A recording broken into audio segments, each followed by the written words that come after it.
Hello, and thank you for joining me once again for the latest installment of The Vault. My name is Julie Fry. I'm the curator here at Stan Hywet Hall and Gardens, and today I'm coming to you from Franklin's bedroom on the second floor of the manor house. Franklin was the Seiberling's youngest son.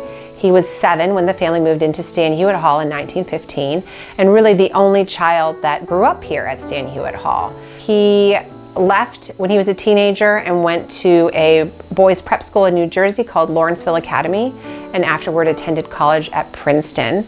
And while he was studying at Princeton, he actually had the opportunity to go abroad and visit Europe for some time. Initially, it was supposed to be about a 9-month to a year-long trip, and he was able to kind of stretch his money and stay in Europe for almost 2.5 years. He left in 1934 and didn't come back until the fall of 1936. So he was gone for quite a bit of time. And when he was gone, he wrote many letters home and talked to his family members about his impressions, where he was going, what he was seeing.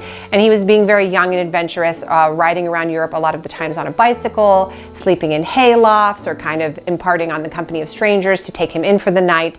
So he had a really good time, a lot of kind of adventures that a young man would have of his age. But he did write sometimes about the differences that he noticed between Europeans and Americans. So this is a quote from a letter that he wrote to his aunt, Harriet Miles, on April 15th, 1934.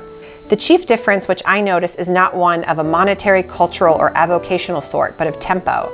In America, one is seized with a furious desire to rush. Activity, activity, activity. It screams with the traffic through the streets and into the country. It rushes gigantically 100 stories into the air. It sways sensuously and frantically to the blare of Negro horns. It rattles in cocktail shakers, drums nervous fingers on bridge tables, and sends millions of dollars into the air each year in smoke. After 6 months away from it, I find a new repose, a word incidentally almost repugnant to an American, which involves almost a new philosophy of life. I no longer have the faintest urge to drive as of yore 65 or 70 miles an hour. I'm not in the slightest impressed that that new Ford will go 85 and the 16-cylinder Cadillac 110 miles an hour. I'm thoroughly enjoying the streetcar rides at 15. I get more pleasure from less quantity. My weekly bath in a tub a quarter full of water represents the acme of enjoyment. I've learned, in short, to live like a prince. We in America, for all our debts, are living like kings, but we are rushing too fast to be aware of it.